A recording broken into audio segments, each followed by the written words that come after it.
Mr. M. Manickam, CMD at Sakthi Sugars, joining in on the show.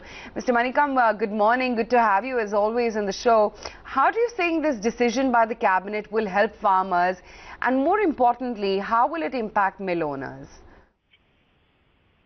Okay, actually this might be a good soften on the election, so the farmers might get some cash flow.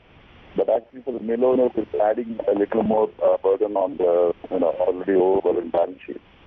So a loan is always a loan, whether it's a soft or a hard loan. And the soft loan turns to be a hard loan after 12 months. So basically this doesn't really help the mills.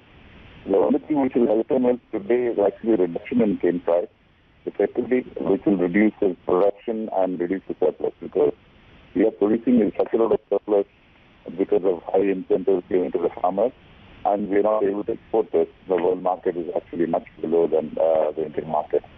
The only long-term solution, in my opinion, seems to be reduction in cane area, which will be possibly by reduction in cane price or no increase in cane price at least for the next 3 years.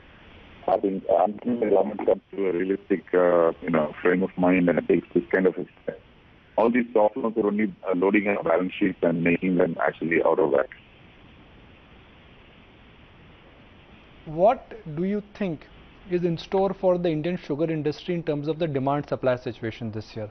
Where do you think the year right now is, when the crushing season, which is in October? I mean, I know we are still 6 months away. How things looking in the run-up to the crushing season?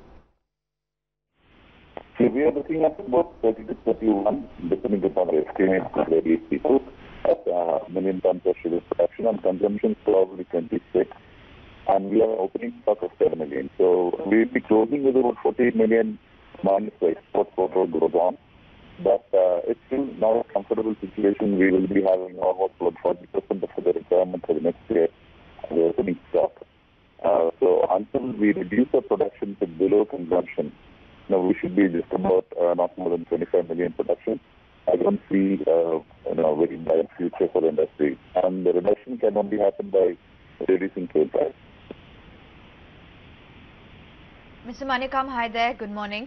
You have the government just 15 days back also hiking the MSP on sugar to help farmers. Do you think that this sort of a policy move in the sector, is more of a political move rather than anything else? And how much of a material impact do you believe this news bit will have? Purely every step on the sugar sector is political, really. And increasing MSP helps a little bit, but then the consumption will go down, because consumption and price are related. So, we need production to go below the consumption. That's the basic step that has to be done. Any amount of tinkering with the prices or leases or loans is not going to help us. Particularly people like UP giving a very high cane price just to maintain a political popularity. Stuff that will have to really be addressed before we come to a proper solution in this industry. Just closing comments. Do you think the ethanol uptick, what everybody is pricing in for the sugar sector, is more like a FY 2021 trend, not a FY 2020 trend? I think it is.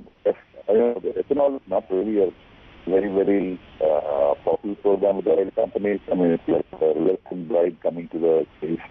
And unless it really becomes a popular program and we start having, like in the US, it's actually the ethanol manufacturers who sell the fuel, buying diesel and blending and sharing. So we should have a reverse policy where the incentive is given to the ethanol producer and not to the oil company.